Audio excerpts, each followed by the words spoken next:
Wait, Alexa, obviously on.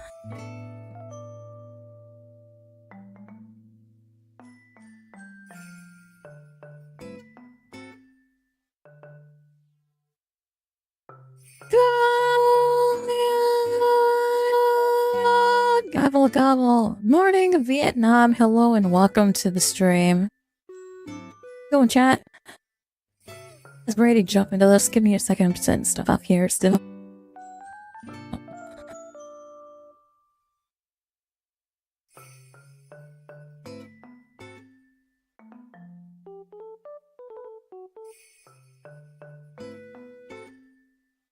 Hey, yo, thank you so much for the bits, Trash Bando.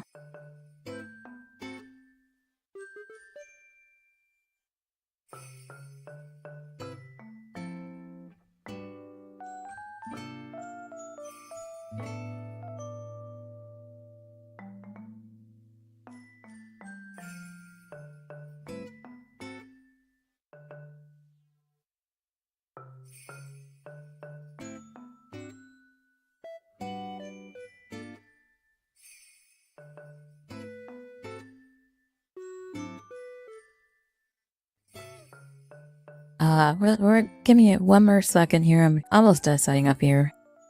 Popping up my chat room real quick.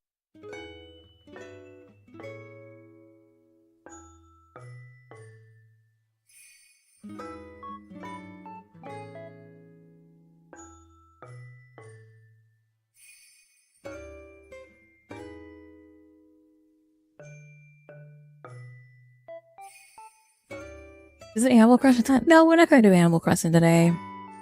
I feel like today is probably just the chatting day. I'm taking it easy today. I don't really want to do any Animal Crossing today. Unless you want to get on. If you want to get on Animal Crossing, then maybe I'll get on.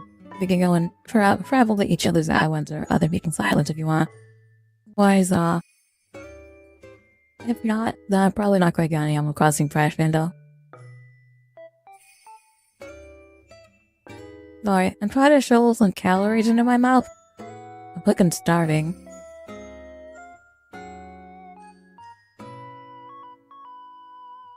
Thank God I have a hypercatabolism. Oh my god, yeah. If I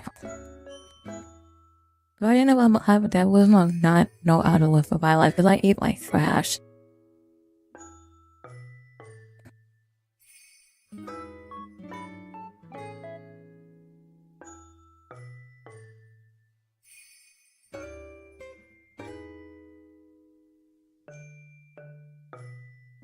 Guys, I've been seeing this game coming around on stream all over the place.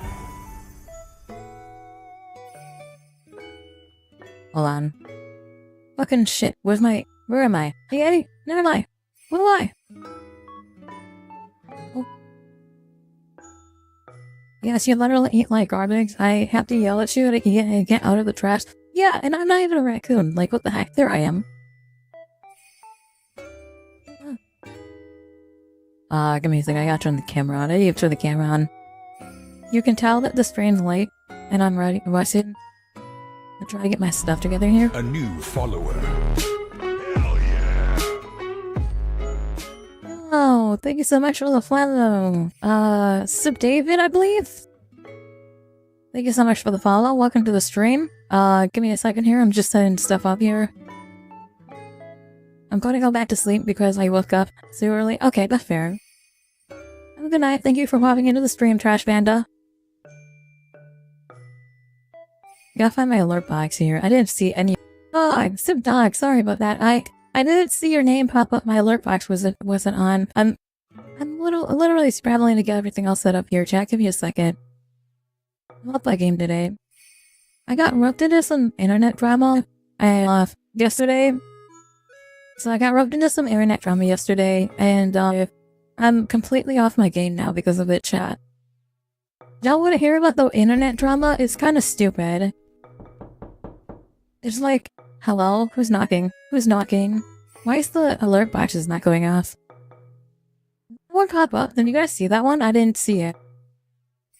I'll hear it. That's because this one's off too, but there you go. Well, I don't know. I'm thinking today we'll just go to chat and I'll yap for a bit and then maybe we'll jump into a game. I know there's this game that's kind of like win something. Like win the wind blows or something like that. It's a new game, but I've seen I couple of my friends start playing it. I'm debating if I want to try it. It says it's a free game. Where the Wind Meets, it's called.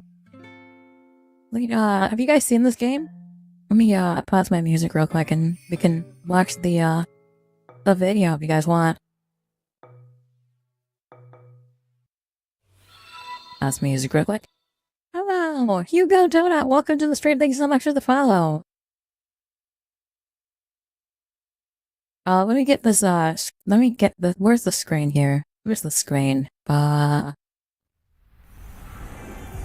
Chat box, yeah? Here we go, display capture, here we go. So, this is called, Where the Wind Meets. I don't know if I want to play this. I watched somebody else earlier streaming it. My boy Fairy, she was streaming this, so I don't know. She was busy in the character creation. There's a lot of character creation options here, but what do you guys think of this game? Have you guys seen this game yet? I don't. Do you know the road up ahead? Who are you? Same as you. A wanderer.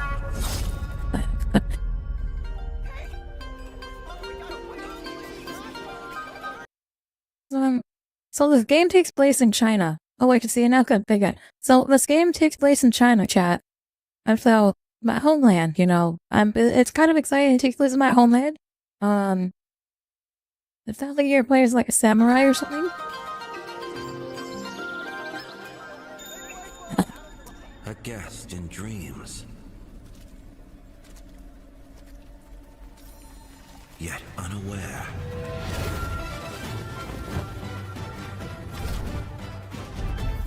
This time, I'll be the villain.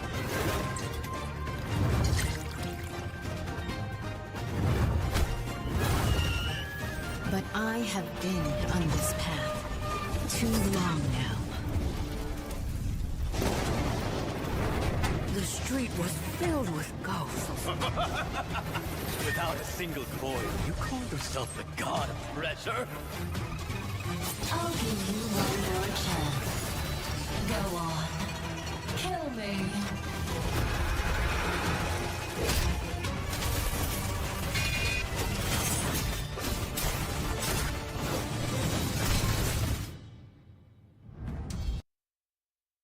So this game just came out, and like I said, I haven't decided if I want to jump into this or not, but I wanted to see what you guys' opinions on it were. This is the trailer for this game. It's called Where the Wind Meets. If I don't go back, what'll happen to the others? Mere Anne.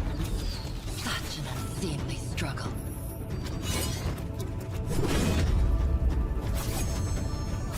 You've got a sword, right?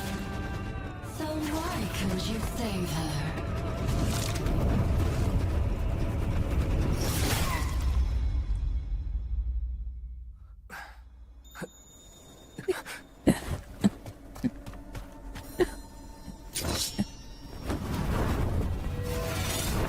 What do you think of this game, chat? Should I get this? Should I add it to my library? Should I download this? I don't know. Like I said, it looks pretty good. And like I said, it takes place in my homeland, so I'm kind of excited to see my homeland back in the Edo period or whatever this takes place in. But I don't know. I don't know if I want to. I don't know if I want to commit the 100 gigabytes to it because it's a big game. Also, it's going to take forever to install. I can't tell if I'm left behind or not. I don't know. What is it? You're not left behind. I don't think you're left behind. But Lisa, I don't know if I don't know if this is going to be a good game or not. I've got a couple. Lisa, I got a couple of other streamer friends they're playing it right now, and I figured I would ask them after they're done streaming if what they think maybe they would or not. As to how to play.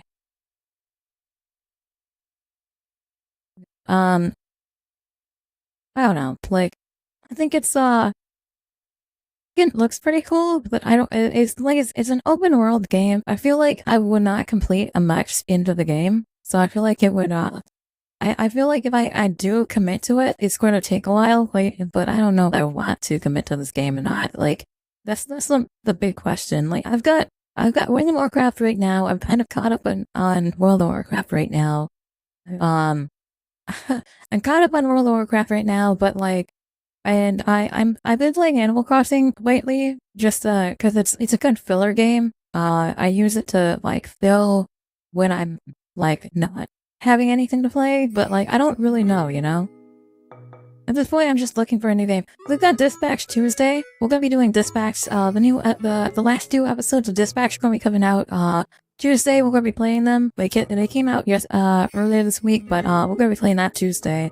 But and then also we're doing a giveaway chat. Did you guys hear? We're doing a special giveaway in December.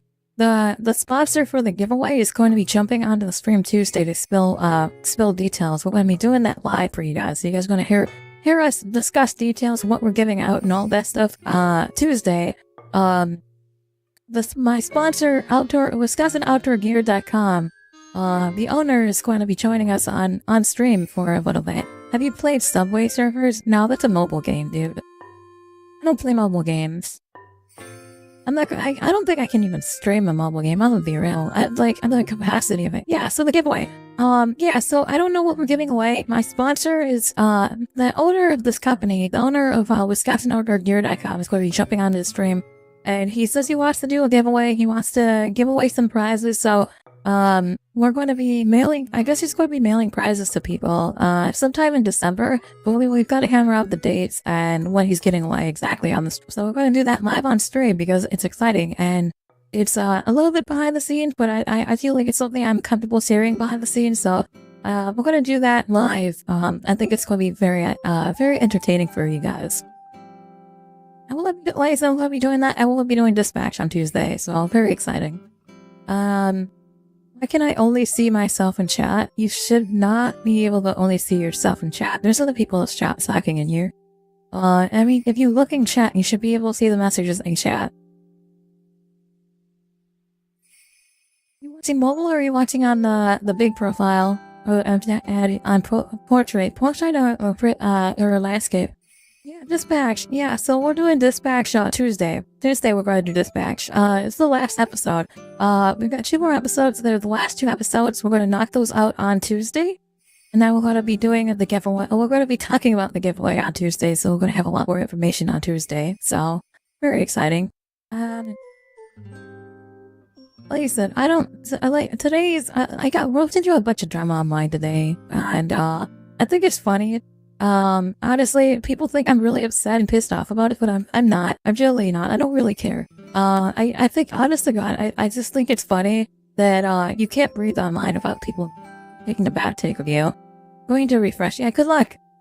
Average finished guy, welcome to the stream. I don't know. Like, you literally, if you breathe the wrong way on mine, you're going to get canceled, right? And you just let it go, you know? Like, this girl is absolutely mental. You might have talk chat set on. Because I have talk chat. Let me put my live chat on here so I can see you guys. I don't see you guys on my actual chat box here either. But, no, I guess it's like, it's funny. Somebody has a bad, I guess I might have a bad take on it. I might be in the wrong, but you know what? I'm going to double down and I'm going to continue with, my opinions, you know? And at the end of the day, Hugo, try, if you're watching on YouTube, there's a thing where it says live chat, or at the top of the chat box, there should be a thing that says either talk chat or live chat. Try swapping that to live chat. That might help you be able to see chat box. You're not going to be able to see the members on Twitch. Like, people are, because I'm multi-streaming. I'm streaming on like 4 different platforms right now, right? So, because I am streaming on 4 different platforms, you're not going to see people from other platforms. You will be able to see them here on the chat box. You won't be able to see them in your chat box on YouTube. Just a heads up. I don't know. Like I said, it's funny. Oh shit, we got the whole fucking music going now. Let's go. Let me swap that song. It's like the theme song. Let's do the daily news. Where's the daily news at?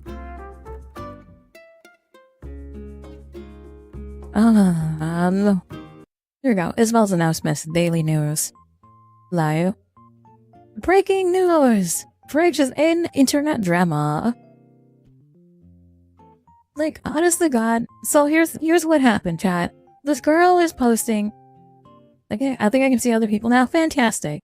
So here's the deal, chat. I got roped into Twitter drama, and so this girl was posting. She's talking about how she's going to be full-time live. Last time she was live, chat, was 9 months ago. I looked at her socials today. She has. I'm not gonna give her name out or anything, but so the last time she was live was 9 months ago, and she's like, I'm going to go full-time because I lost my job. And my response to it was, hey, here's an alternative solution. I posted a picture of a job application, right? And I don't know. Is that funny? It might have been an asshole thing to do. Am I the asshole, chat? I might be the asshole. Gobble, gobble. Well, like I said, so I posted a picture of a job application and said, here's an alternative solution to being like not having a job, right? She took that really, unwell. 9 months ago. The last time she was live was 9 months ago. I shit you not. Like, I wish I was making this up. I looked at her socials today because she fucking, called me out on her stream, or on her Twitter. Sorry if I'm being annoying. You're fine, Hugo. Like I said, it was. So she called me out on Twitter, and she's like, I'm looking for a job, you know, and I'm going to be full-time streaming. Like I said, her last time she streamed was 9 months ago. I pulled up her socials today and to see when the last time she was streaming was. It still says 9 months ago. Afraid of jobs. See, that's the thing, is you shouldn't be afraid of getting a job. When I was I don't know how old you are. I don't want to know how old you are, but like, when I was like at the age of looking for a job, right? Right out of high school, 18, right? When I was 18, we didn't have online applications, right? So I had to actually go into places, and for a while I was living with my grandparents, and I actually had like my grandmother would take me to places and like force me to go in and apply, right? So I'd have to go in with a pen and I would apply like there's no online, like we didn't have the internet back then, so we had to go in and I have to fill applications out, and I literally did that for a while, and then I got into she got me a job. She started talking to somebody. She got me a job and doing like hard labor. But like, I don't know. Like, honestly, if you're that afraid of getting a job, like consider overcoming your fear. Right? There's nothing wrong with overcoming your fear. There's nothing wrong with overcoming your fear and like go for it. You know, the worst thing they can say is no. Right? If you apply for a job, the worst thing they can say is no. And I mean, I don't know. If you're too young to have a job, I'm gonna be honest with something. I'm afraid of everything. See, and I mean, you can be afraid of stuff, but you know, you can't live your entire life being afraid. You know, you gotta stand up and like you have to overcome those fears. You have to face your fears, right? And at the end of the day, you are allowed to be afraid of everything in the entire world, right? But you're never going to grow if you don't go and face your fears, right? At least that's my opinion.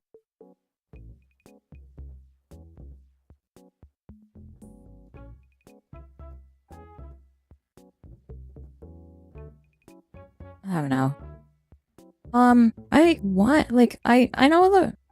don't know. I know Trash Panda said, hey, you should play Animal Crossing today, but I don't know what I'm like. I'm looking behind and it won't let me go where you are. Where am I? Where am I? Hello? I'm at the top of the screen, by the way, for YouTubers. I know that I'm a little small. Let me see if I can make myself a little bigger here. Like, do this. Is this better? I'm fucking fall through the window. Ah!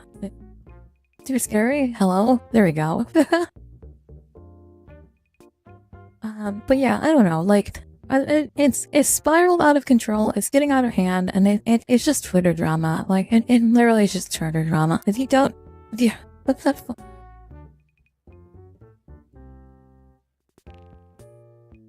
I don't know. Like a couple of my buddies have caught on and continued to post rage bait on there, and it's like, I mean, on the bright side, it's doing good, you know. Like I am getting the publicity from it, so like at the end of the day, any publicity is good publicity, right? So like, even though it's a bad take and it's a bunch of internet drama, at the end of the day, it is helping me. It's helping spread my name in some sort of way. I know it's a bad form, but it's still helping. So I'm kind of like, at least I think it's really funny that people think I'm angry about it, and I'm like, I generally don't care. I'm not angry at all. I'm just like, here, you know, I don't know.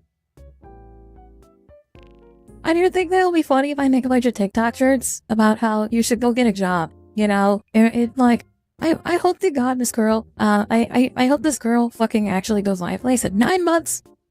I want to go live, even though the last time I was live was 9 months ago. I'm going to become a full-time streamer with 9 months, my last stream being 9 months ago. Like, I hope to God she goes live. If she does go live, I will gift sub her. I will send a gift sub, and in that gift sub, I will ask how many applications have you filled out today, because I know I know it's a little petty, but it's funny as fuck, and it's going to help me live rent-free in this girl's head for another couple of days, I suppose. I don't know. I figured it was something to talk about today. How do you know the person actually got? We don't know if the person got fired or not.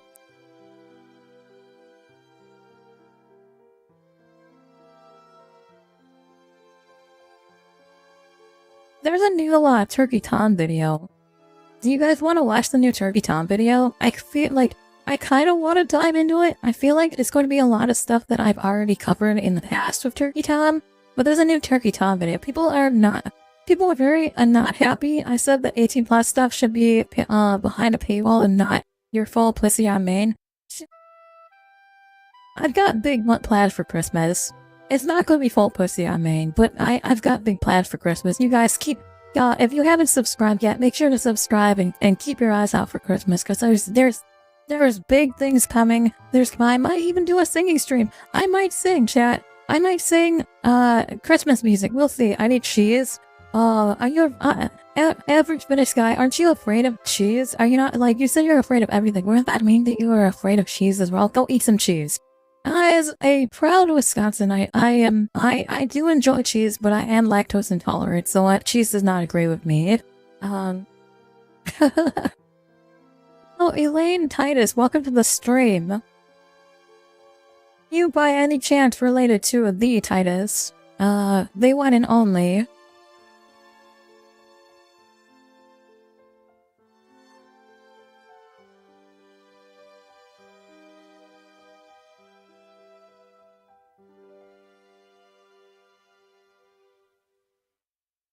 The Matrion Titus? Depends on the cheese. What type of cheese are you eating? Listen, chat, what is your favorite type of cheese? Let's start with what's your favorite type of cheese, because like there are people out there that enjoy blue cheese, and blue cheese is literally just moldy cheese. It's so gross. Can you believe that people out there enjoy blue cheese? That's crazy.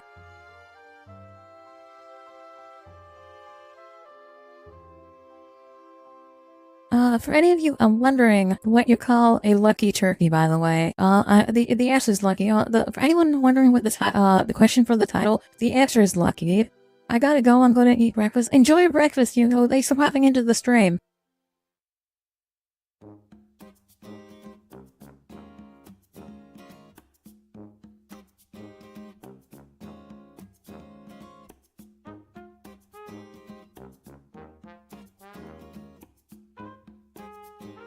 Blue cheese tastes good on pizza? I've never had blue cheese on pizza. But I disagree. I disagree. That's like saying you enjoy pineapple pizza, but like that's worse. Like pineapple pizza, I won't lie. Pineapple pizza's okay, but like blue cheese pizza, I heard Trash Panda screaming in the background. Blue cheese tastes horrible. And you think it's good on pizza? That's crazy. I don't know. I didn't know that they offered blue cheese on pizza before. Like, let me take a look here. Blue cheese pizza? Pineapple does not belong on lasagna. She's coming in here to scream about pineapple lasagna. Endurance Edico, thank you so much for the follow. Welcome to the stream. No. Blue cheese. Okay, so there's spinach and blue cheese pizza. There is blue cheese pizza. Blue cheese and steak pizza. It's balsamic caramelized onion and blue cheese. Okay, maybe there is blue cheese pizza. I don't know. I guess I will knock it till I try it, but it does sound terrible. We have them over here. Blue cheese pizza? Do you have it? I never even considered blue cheese pizza being like, I guess it, like, I never considered that being a pizza. Blue cheese is literally mold, yes. We're talking pizza today. We're just chatting. We're yapping today. It's gonna be a yapping stream. So it's a finished pizza. They got balsamic glaze and herb salad blue cheese. It sounds good.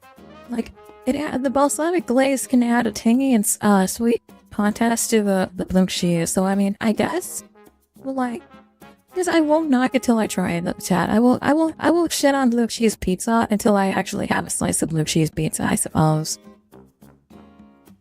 Look, chicken pizza is the best, and barbecue chicken pizza is best. What's your favorite pizza type? I'm a basic bitch. I enjoy pepperoni pizza. I just give me pepperoni, just put pepperoni on it. It's perfectly fine then, right?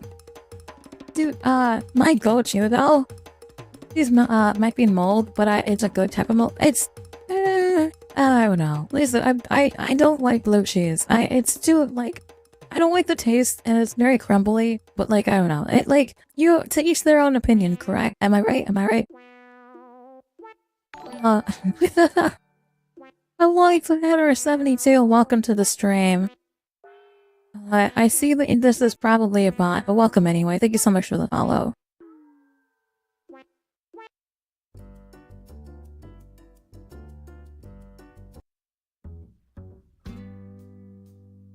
Edible version of mold, yeah.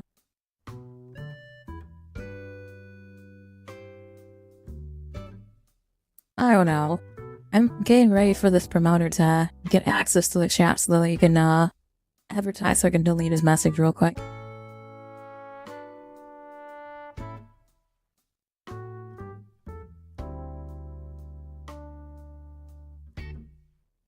I don't know. Lace, I will not blue cheese pizza. And it sounds, it's enticing. I might try a slice of blue cheese pizza if I won't order a full piece, a slice.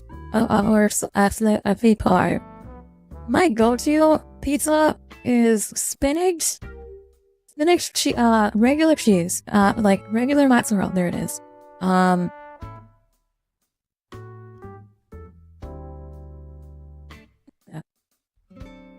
Let's just wipe that real quick. Hold on.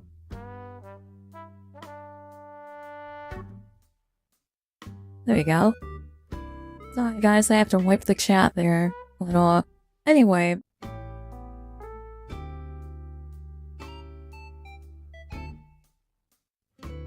Anyway. Like, nothing less than $1,000. Imagine. Holy cow.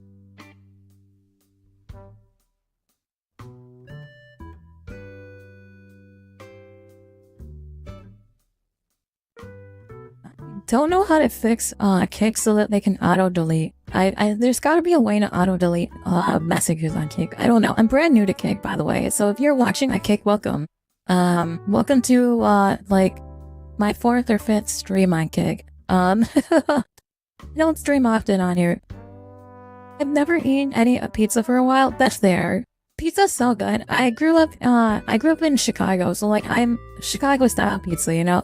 The Chicago style pizza that people talk about is the deep dish pizza. That's not the correct pizza though. The real good it's, you know what it is that makes Chicago style pizza actually, or Chicago pizza good, is not the pizza itself. It's actually the water in Chicago. So it's all about the water, actually, chat. So, the real reason Chicago pizza is so good is because the water, so they use the water in the dough, and the water texture and type of water that they use in Chicago pizza, you can only get in Chicago, right? And, that's why Chicago pizza is so good. Like, if you go to Chicago and you order a slice of pizza, it's going to taste completely different than if you go to like New York and get a New York slice of pizza, right? And that's all because of the water, the type of water in the pizza, right? And I think that's really crazy, but it's true. And I'm going to say it now: Chicago pizza is the best pizza in the world. You know, like Chicago, like it was. I grew up. I eat lots of pizza, you know, because I grew up in an Italian family. We had pizza, lasagna, spaghetti, you know, like the three main food groups, you know.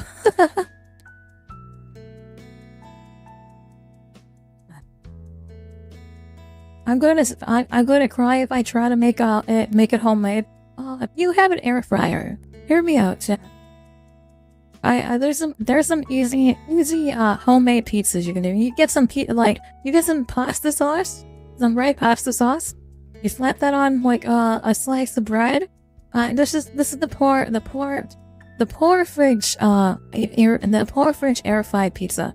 If you can get like you know, like the pie, like the India bread, you know, the pan bread or stuff. You get a nice flat piece of bread, put some pasta sauce on top, put some cheese on it. Voila! If that's what you got yourself pizza. You can pull whatever toppings you want. Then, if you want to go fancy, you can go fancy with it. But there you go. You know, that's literally all pizza is. It's three ingredients: cheese, pasta sauce, or like tomato sauce, and some sort of carb, right?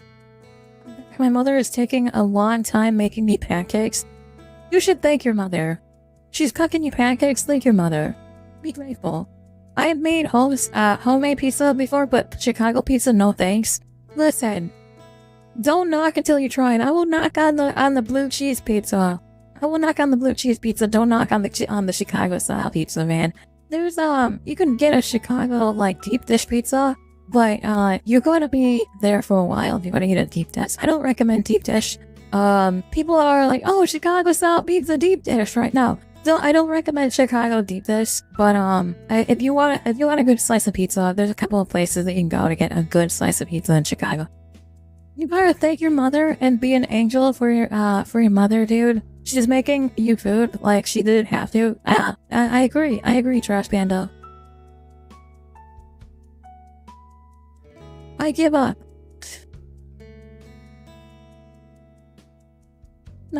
What's your opinion on pineapple pizza? Not pineapple lasagna, Trash Panda. I know you're about to come in here and say pineapple on lasagna. That is offensive. You can't see it, but I'm throwing the Italian hand out at you.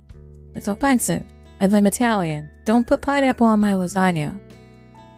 We don't sell Chicago deep dish pizzas here anywhere. Yeah, you're not gonna get Chicago. The only place you're gonna get Chicago style like deep dish is probably somewhere like in the Midwest. No pizza, pineapple on lasagna. HH 2011, welcome to the stream. Thanks for popping in, man. Why am I getting hated on? You're not getting hated on. We're just telling you you should be thankful to your mother. You go. Hey, HH 2011, thank you so much for the follow. Pineapple pizza should be considered a war crime? Oh, man, listen. Chicago pineapple pizza is like... Listen, I gotta be in the mood for pineapple pizza, but I don't think pineapple pizza's that bad. It's okay. Like, it's got a little bit of sweet, a little bit of, but I don't know. I like pineapple too, so I mean, that might also be joy. Literally. But I get it. There are people out there that believe that it should be a war crime, but like, I don't know, man. Good. I'm glad that you're grateful. You should thank your mother, though. You should.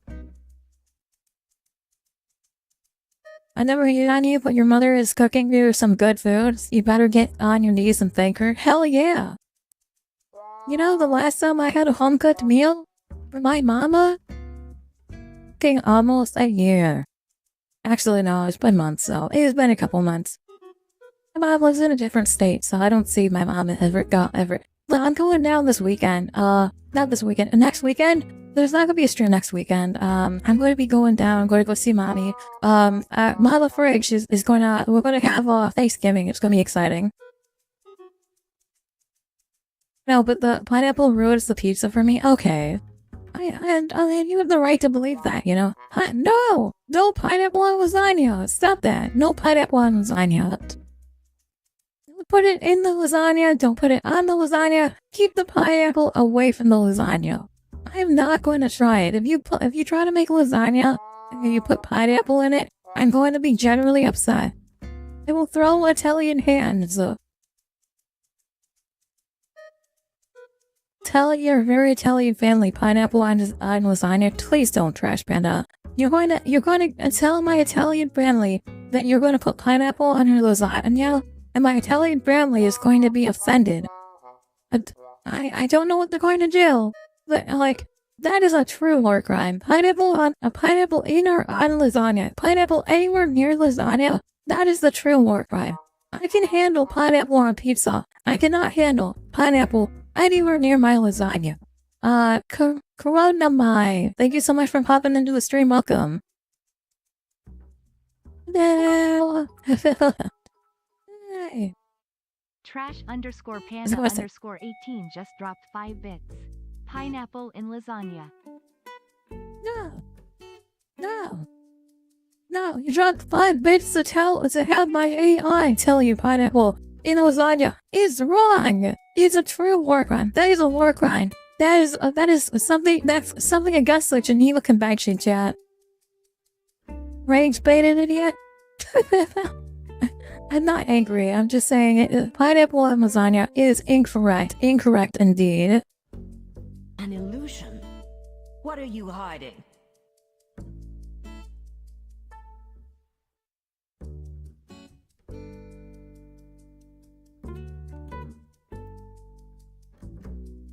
I don't know. I don't think that pineapple on lasagna is correct. I think that's incorrect. I'm not gonna be angry. I will not rage. What is that? What in the sin am I hearing here? Pineapple _18 just dropped 5 bits. Barbecue chicken pizza is one of the best pizzas. Okay, barbecue pit. Okay, what in the sin? Ball and sword is. I agree. Pineapple. It should not be put anywhere near lasagna. I agree. Pineapple should not be put anywhere near the the lasagna goes. Lasagna good. Pineapple good. Both of them not good. Lots more FNAF lore. Now, okay, thanks for popping into the stream, Hugo. Trash_panda_18 just dropped 1 bit. Pineapple lasagna. I don't even know how that would work. Are you slicing the pineapple so it would be like lasagna pasta? Like, how would that even work? No, you don't. I don't know where pineapple lasagna came from, but it's a terrible take. Bad take.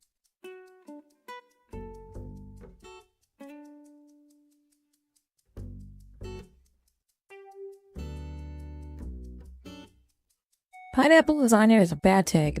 I disagree. I don't want it anywhere near me. I'm going to drink some coffee and go continue my own thing. Thanks for popping into the stream, Average Finish Dude. W stream, thank you so much.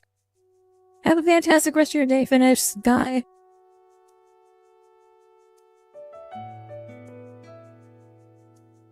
Right. I feel like we should do the Turkey Tom video. I don't know what the Turkey Tom video is, but I know that he came out with a new video today. Bodybuilder degenerates. Okay, we're gonna jump into this. We're gonna do the bodybuilder degenerates chat. If you guys aren't following Turkey Tom, go follow Turkey Tom. Before I start this, go follow Turkey Tom. He is a quality content creator right here. This guy is where I get all of my information. Oh, hold on, I gotta turn the volume up here. Absolutely blown up on YouTube. Names like Sam Sulek. Don't tell the people around me, but I'm gonna go blow up the bathroom. Lean Beef Patty, Jeff Nippard, and my personal favorite, the Trend Twins, have been dominating YouTube and Instagram Reels with ease. Chef Nippard, that is a crazy name. Elated Bruiser, welcome to the stream. First time here, and all I hear is pineapple lasagna. Great first impression. Listen, I don't agree with the pineapple lasagna. Pineapple does not belong on lasagna. But no, pineapple nipples, get that out of here. _panda_18 just dropped 1 bits. Pineapple nipples. Pineapple anything. We're banning the word pineapple. That's it. That's it. You've ruined it. You've ruined it. Pineapple's getting banned. I'm black. After this stream, if anyone says pineapple in chat, their message is getting deleted. Like, no more pineapple anything. Ban the pineapples. No more pineapples on my stream. I don't want it. No! That's even worse! Nothing's... Keep your fruit away from my fucking lasagna. We cannot have any type of fruit near any type of lasagna, chat. Well, thank you so much for the follow, Related Bruiser. Do not put any fruit near my lasagna. Stop! Stop it! Stop it! _panda_18 I'm taking your bit permissions away. I'm taking your bit permissions away. You're being removed. You're not allowed to donate any more bits. I'm going to say it now. You can't give any more bits out because you've lost your bit permissions. Stop. Don't put any type of fruit. Blue raspberry is a type of fruit. Don't put it near my lasagna. Shit, man, I gotta put a picture of a lasagna. I need a picture of a lasagna. Somebody want to post a picture of lasagna, and I'll put it on stream. Make sure it's like a transparent picture of lasagna. Somebody wants to post a transparent picture of lasagna, I'll put it on my head. Prepare yourself. _panda_18 just dropped 1 bit. Shelter your weak, your young, and your old. Give me my big Each of you shall pay the final sum. Cry for mercy. Honor Games, yes. The reckoning has come. I forgot. I needed to change that. We need to change. No, okay. I'll give you your bit permissions back, but no more fruit near my fucking lasagna. That's disgusting. It's a war crime. It's a war crime. That's how thick these damn bars are. And the majority of these guys are pretty harmless. They lift weights on camera, eat food on camera, and act gay on camera. And while there is some controversy regarding some of them, ultimately, most of these guys are pretty harmless. So like alarm right there. Beneath the surface of the most mainstream creators, some of the less put together influencers have some serious problems. Oh god, I recognize this guy. This is the guy who eats fucking rotten meat. This is the rotten meat dude. I don't know any of these other people, but I know this dude right here. This is the rotten meat dude. Childhood trauma, looming mental health issues, steroid use, and the Liver King. Yeah. The Liver King, the guy who eats raw meat. Rotten meat. Not even raw, it's rotten. It's rotten. It's millions rotten. of loyal fans is often a recipe for career disaster. So today, I'm bringing back... Do you watch bodybuilder content? I do not normally watch bodybuilder content, chat. This is like, Turkey Tom video. This is, Turkey Tom does like documentaries and, or not documentaries, but he does like, long lore-based videos where he talks about different people. Today he's talking about bodybuilding. So we're gonna dive into bodybuilding today. In the world of modern fitness influencers, you've basically got two options. You can either go to Mexico to just buy steroids over the counter, or you can order them off the dark web. Everyone calls it the sketchy part of the internet, but the real danger is actually happening in plain sight, through data brokers quietly collecting and selling your personal information every day.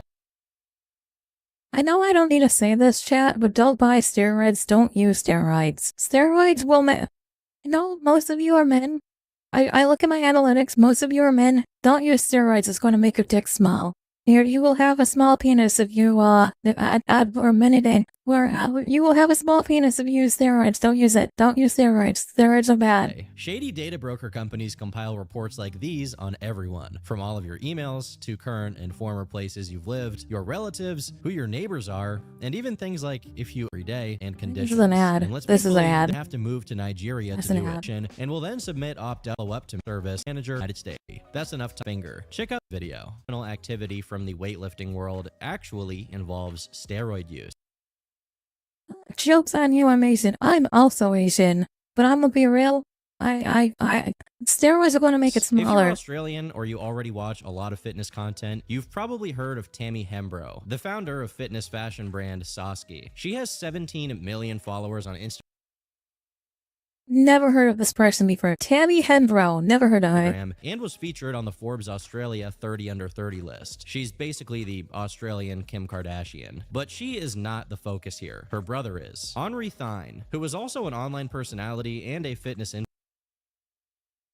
Following 87 members, 181,000 followers. Okay. Who is this guy? Let's see what he does. He's absolutely jacked. He regularly got hundreds of thousands to millions of views on TikTok, where the brunt of his online activity could be found. His very first post to the account was in 2022, showing his physical transformation from his early teens to adulthood, now sitting at over 2 million views. But it seems like the clout he got from his online presence immediately made him feel like he could get away with anything. Holy shit, those are some fucking, like, that looks like the size of my head. That fucking, the single muscle right here. I don't know what muscle this is like the deltoid or biceps or whatever. This one right here looks like the size of my fucking head. Holy shit, that's big. Crimes against another person. Enter Charlotte Chant, a female gym influencer who, at least now, is even bigger on the platform than Henri. By 2023, the two had gotten I don't know if into a that's good or relationship, bad. but it didn't take long before things started going terribly wrong. According to Charlotte's court statements, the offenses against her started in November of 2023, although in somewhat mild ways. It started off very small with what I was wearing and who I could talk to, and then it went to, can you, like, I want you to take photos of what you're wearing and send it to me. So red flag, red flag. I would wake up and send a photo of what I was wearing to him. That's crazy.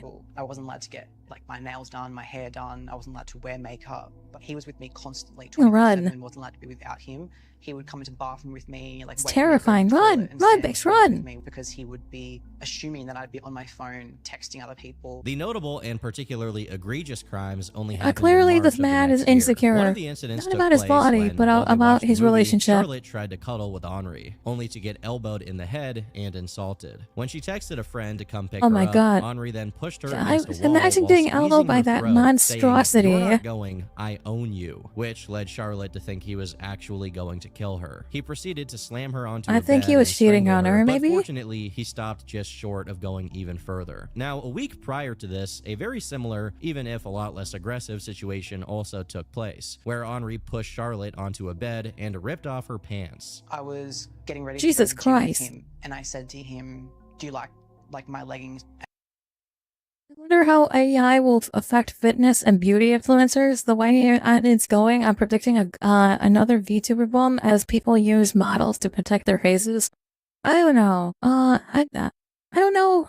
I fell down the AI rabbit hole, and I like the AI cat videos are funny as fuck. I'm gonna be real, chat, but the AI cat videos, oh my God. So angry at me, pushed me on the bed, and then he just ripped my pants. He was like, "If you want to dress like a, then I'll treat you like a." He had grabbed me by the throat and pushed me against the wall because I didn't let him have sex with me. Thankfully, he didn't progress beyond that point, but that in and of itself already constitutes a pretty horrific image. Much later on, Charlotte posted a video showing screenshots of text messages with Henri, where he can be seen threatening to punch her, acknowledging and admitting he had strangled her, losing his mind at her because she had no phone service during a hurricane, insulting her for not responding while she attended her classes, and obsessively calling her hundreds of times. With Dude was literally insecure about his relationship. He was these probably incidents cheating only on her getting worse too. over time, Charlotte understood that these were a pattern and decided to get the police involved. While still recovering from the bruises Clearly a from the red strangling, flag. I'm she at least pressed he- charges against at least Henri. she got And although some this sort led of, to his like, arrest and a what- protection order to keep her away from him, it wasn't Okay, too good. effective. At least she got Probably due saved. to how well off his Oh, shit. family was, with many of them being prominent cultural figures in Australia, he was bailed out instantly. But instead of being on his best behavior, he proceeded to attempt contact with her several hundred times through texts, phone Holy calls, and shit. social media messages, asking for her to not go to the police, declaring his love for her, and even threatening to hurt himself if she didn't take back her statements. Now, reports on the exact that's some nature toxic of his legal relationship right status there. are a bit confusing, but they lead me to believe that he was already out on probation by the time his assault of Charlotte took place, which only adds to how concerning all of this is. I found that This guy is terrifying. I'm gonna be real. Like, imagine being stuck. It's back. It's back. Okay. Oh no. Rip.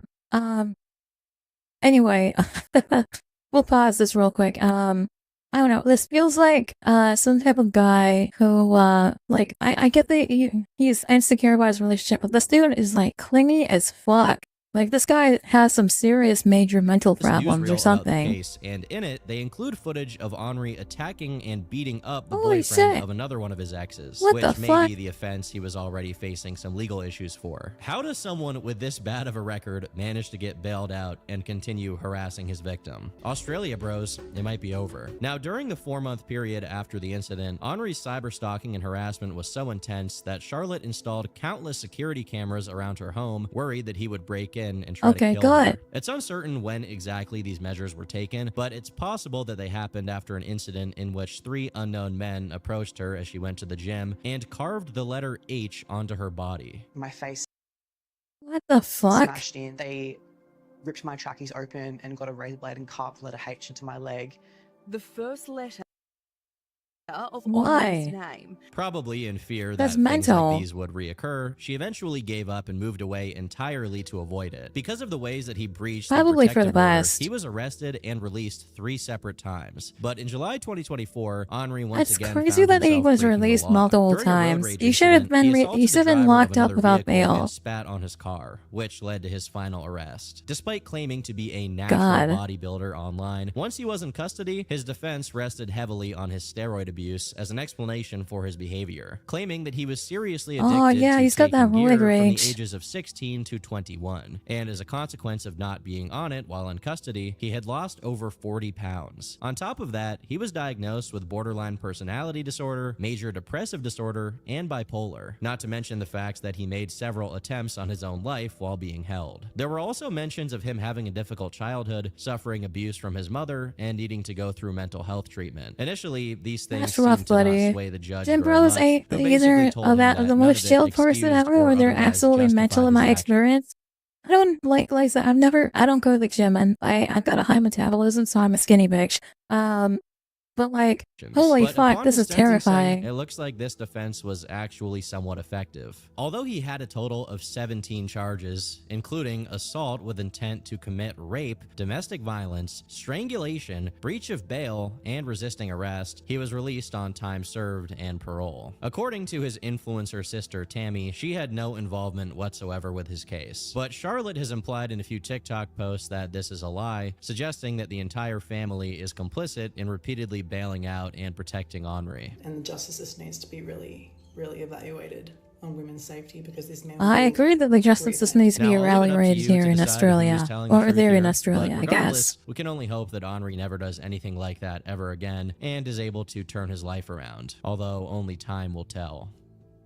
While there's plenty of Like I said, don't use bodybuilders and steroids. notable fitness personalities who have, Sally at some point in McNeil. their life, resorted to criminality, very few have committed crimes as dramatic and notorious as Sally McNeil, so much so that she got her own Netflix original documentary. Born to the name Sally Dempsey in Allentown, Pennsylvania, she claims to have frequently witnessed domestic violence committed by her alcoholic father, Richard, which led her to have a very different personality and outlook on life than other girls. Over time, she joined her school swimming, diving, and track teams with an express interest in eventually becoming a gym teacher. She even went to college for Holy that purpose. cow. Unfortunately, at some point, she simply ran out of money and could no longer afford to continue her studies. So Okay, this is my bear trap for this lady, because I don't know anything about this lady, but my bear trap is she became a gym teacher. She probably groomed some minors or something, is my money. That's where my she money's opted on this instead one. to honor a family tradition, joining the military, specifically the Marine Corps, which also allowed her to pursue bodybuilding as a hobby. Now, this drastic change in lifestyle wasn't just professional. At the point that she dropped out, she had already gotten married and had 3 kids with a man named Anthony Loudon, who she promptly divorced before putting their youngest child up for adoption. This eagerness to radically change her life was an early sign that Sally wasn't exactly thinking straight from the get-go. Now, in the documentary, she implies that Anthony was abusive towards her, and I'm not discounting her allegations here necessarily, but I will say that the only record we have is of Sally being the aggressor, aiming a gun at him and breaking his car's windows with a metal bar. But of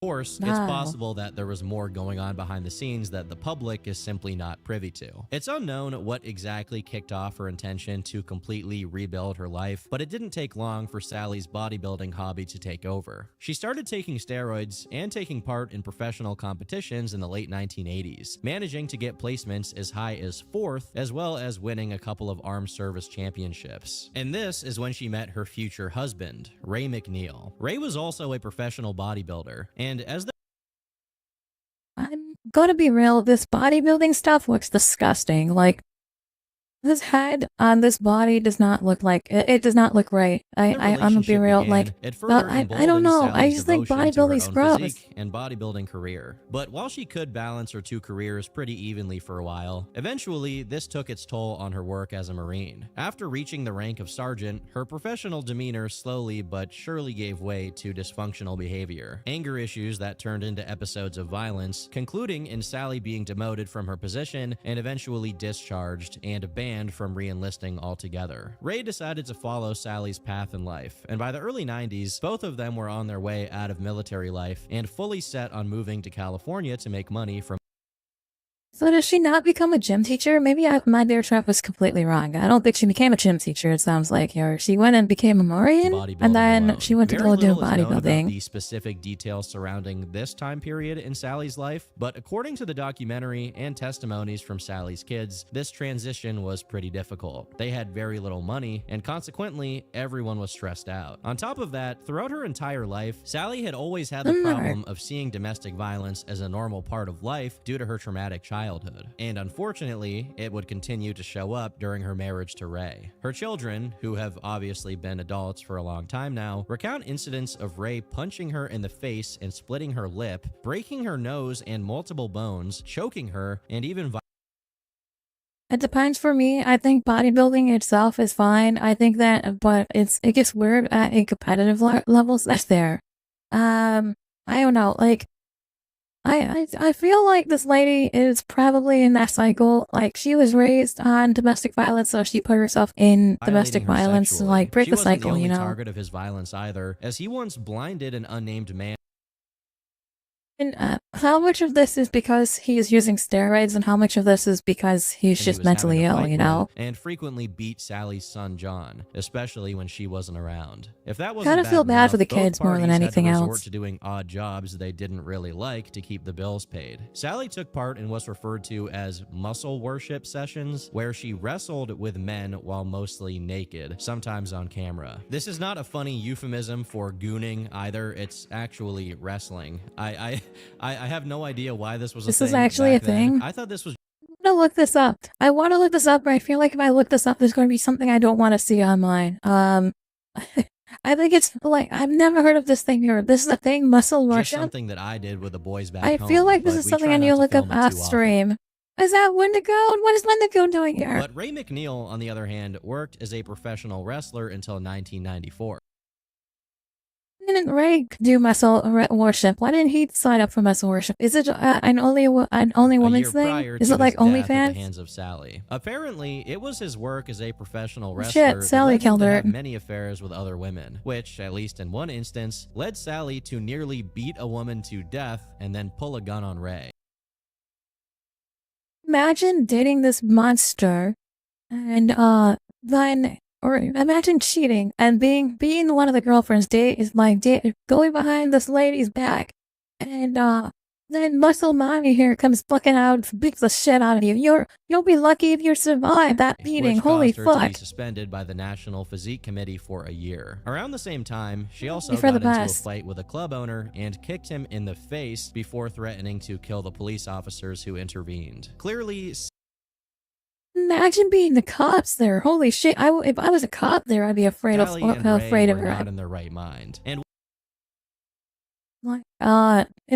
there's got to be like at least 5 or 6 cops trying to take these motherfuckers down. Holy shit! This manifested as another transition period. This time for Ray. After placing 15th in the last Mr. Olympia he took part in and abandoning his pro wrestling career, he decided he would look for work as an actor and comedian while acting as Sally's bodybuilding coach. This active role he took on her professional bodybuilding only made them Death by Snoo takes a whole new meaning like this. Yes, it does. As Valentine's Day approached, it became clear that Ray was once again having an affair, which made Sally concerned about catching STDs. And at the time, there was very little she could do because denying Ray intercourse could result in a beating. Additionally, to try and fight back only made it worse, according to Sally, who said this: "One time, when I hit Ray back after he brutally beat me, it made the beating worse. He broke my rib and punctured my lung. My military records have this injury reported." Now, it's important to note that these are claims made by Sally and shouldn't necessarily be taken as gospel just because she was a victim at one point in time. There are cases like that of Courtney Clenny, which I've covered in a past video, where the woman is the aggressor in DV incidents that result in murder. Although the crime itself has been documented in depth by the court proceedings resulting from it, we only really know what happened from Sally's perspective, which goes as follows. To be fair, you can't get the perspective of, oh, Layson takes Wiss in 95, holy cow. I was like, Okay, I was like, this is February 27th, 95. Holy cow, I was barely The night of alive. Valentine's Day, Ray was going out with his mistress under the excuse of going out to get chicken for dinner. When he got home late, she accused him of cheating on her, which prompted him to violently attack her, and she shot him twice with a shotgun in self-defense. Although Sally's kids were in the apartment when this happened, they were in their bedrooms and only heard the shots, but didn't actually see anything go down. Now, after Ray was shot, Sally's daughter, Shantina, saw the aftermath and ran to a neighbor for help, while Sally called the police and informed them of what had just taken place. Although Ray did survive until the police got there, he died just 2 hours later. This was a pretty tricky case because while what Sally did could be seen as excessive, Shantina testified in her mother's defense, saying she could hear Ray choking Sally, reinforcing that it was self-defense.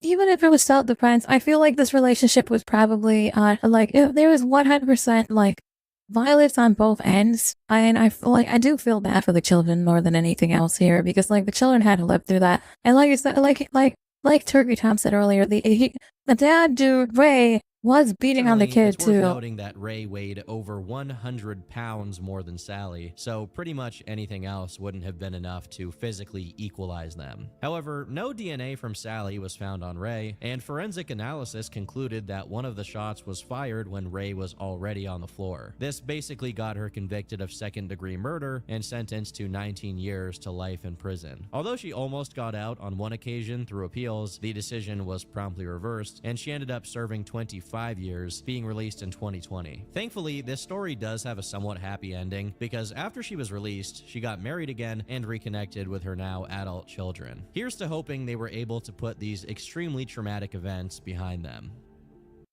Whoever she married, hopefully she doesn't beat the shit out of as well. With a few non-YouTube related cases out of the way, we can now discuss a few individuals who my audience are most likely familiar with. If you've watched my video on Connor Murphy, then you know why I'm putting these three together due to how their stories intertwine. But I'll try to go over them individually so that you have a better grasp of who they are. We're going to start off with Connor Murphy. You guys want to see what it is? You want to see your new favorite color? Connor Murphy himself was, if his autobiographical videos are to be trusted, a socially inept kid who got heavily into sports to try and brute force his way to the top of the social hierarchy at school. Eventually, he found his way to weightlifting and got into great shape by his senior year. But he found that his gains did very little to help his social awkwardness. He then got transferred to a boarding school for the academically gifted, thinking maybe he would find some friends there. But still, he was alone. Eventually, probably because he himself was also... Oh, I think I remember this dude. I'm pretty sure this is the guy that used some sort of drug that made him like teleport. And like it was like he started using this crazy drug. I don't remember what drug it was. It was some sort of psychedelic. I'm pretty sure he was using some sort of psychedelic. Like, it's kind of like LSD. I think I know this guy, yeah. Decided to take advantage of his physical appearance to make a combination of PUA content and prank videos. And he also I'm pretty sure this is another guy that eats raw meat or rotten meat. PUA, or pickup artistry, was huge, as hundreds of thousands of kids with little to no ability flocked to channels that claimed to teach them how to welcome to the stream. How's it going? What they typically advised was to force yourself to become shameless and to get rid of any social anxiety, even if you had to pretend to be someone else entirely to do it. Well, that's pretty much what Connor proceeded to do on his YouTube channel, and with extremely great success. Eventually, his previous dedication to advanced academic pursuits, like studying computational maths in college, gave way to his more shallow and extravagant interests, such as his aforementioned YouTube success and a potential career in bodybuilding. But his bodybuilding dreams quickly fizzled out as it became clear. I don't know why, but this seems like fucking some sort of video game in the background here. These people look like NPCs. That Connor's Rotten meat can be good. No, rotten meat, not rotten meat. Rotten meat. It's literally rot. It's rotting. It's rotten. It's gross. It's fucking decaying. And there was very little beyond that. It's so raw that it's decayed. Like he lets it like sit on the sun. Got as many as 60 million views. But along the way, he also attracted some negative attention from commentary channels like H3H3, who would frequently comment on and criticize racy prank channels like Connor's. Connor Murphy is my god. Connor Murphy is my god. I just want to Connor Murphy, can you please take your shirt off? Please take your shirt off. I will be real, I'm not surprised H3X3 saying that. Connor Murphy, please let me take my shirt off. So I can get your number, then bring her home with a... And this is where the problem begins. Due to his original insecurity never really being solved and simply bypassed entirely, Connor continued to be completely incapable of handling criticism in a mature way. While he was getting away with this character flaw at the time because his channel was so successful, eventually the views started to plummet right alongside his mental health. Connor's lack of direction in life and the looming end of his online popularity led him to go on an ayahuasca trip that destroyed his mind. There it is, ayahuasca. He was using ayahuasca. That's what it was. Made him think he was smarter than everyone else. He then posted a video in which he, while still in a very mentally altered state, announced that he was going to take his own life. In this video, he also threw in some lies about his family and his early life, none of which are really noteworthy because he essentially proves himself to be a compulsive liar who just wants attention. Friends of his, Dude has 2 fans on his stove. Covering the situation. I think I made that comment when we did the other video too. Very much alive. He had just been sent to a psychiatric facility. Apparently, somebody called the cops and said to tell him. A genius ruse from Connor, who thought that by telling a terrible lie to an audience of people who were rightfully concerned. He said that once, right? And then he did it again and again after. And I think at the 3rd time he actually tried, and at that time they actually stopped him or something. And despite trying to keep up appearances, he was still clearly delusional and acting as if he had found some secret of the universe that he... This guy is literally, like, he was using ayahuasca, right? So he was, like, literally tripping balls this entire time. So he already suffered from depression, and he has this, like, this drug that's causing him to, like, see shit, right? Something weird is happening. I can't chat unless, I use highlighted messages. What the heck? In the meantime...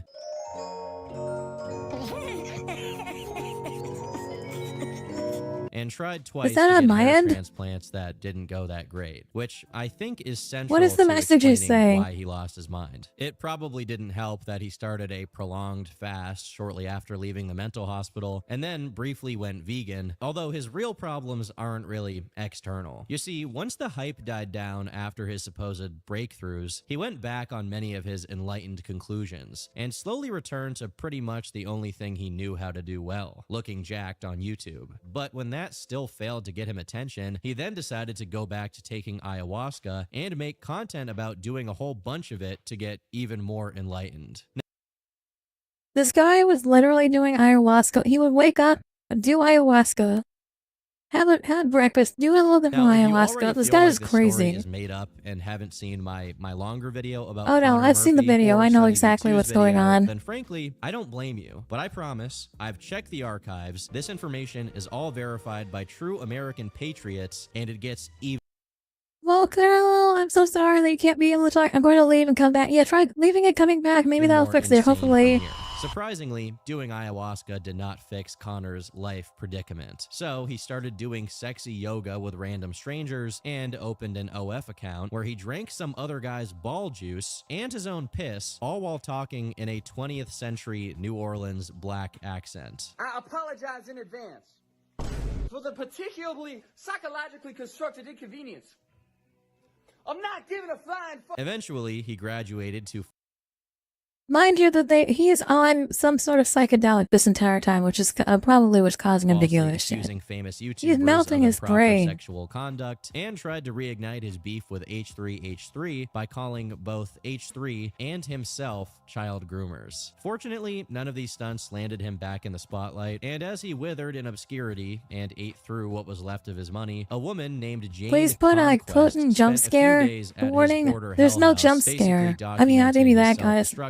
I don't know. It's ayahuasca. I mean, this is what happens when you do drugs. This right here is what happens when you do drugs. Don't do drugs, chat. People audio of himself using gamer vocabulary. This really looked like Connor was bottoming out. But before he completely imploded, he published a book he supposedly wrote while reeling from his first DMT. Yes, it worked. Volkill, you're back. Welcome back, Volkill. You can talk again. And it's driven him insane. After a few more attempts at getting attention didn't yield results, and some allegations that Connor went gorilla mode on one of his ex-girlfriends, Connor then ate his own poop and then moved to Thailand to live with Tony Huge and make content with ladyboys. I mean, this guy basically... I'm pretty sure Tony Hughes died while he was there as well, and there was a huge scandal about how they thought that he killed him. Destroying his life with as many horrific and funny outcomes as you could possibly imagine. So Connor had met this guy, Tony Huge. Tony is a former lawyer who basically turned into a professional steroid promoter whose chemical experiments on himself and others have earned him the reputation of a mad scientist of bodybuilding. He's also been in a ton of legal issues, but the only thing that really makes him relevant to this story... Oh, maybe it was Tony Hughes that killed somebody. Somebody died while they were in Thailand. And that is one hell of a party trick. Girls will never forget you, I promise. Leo and Longevity is another fitness-related content creator who was with Tony Hughes.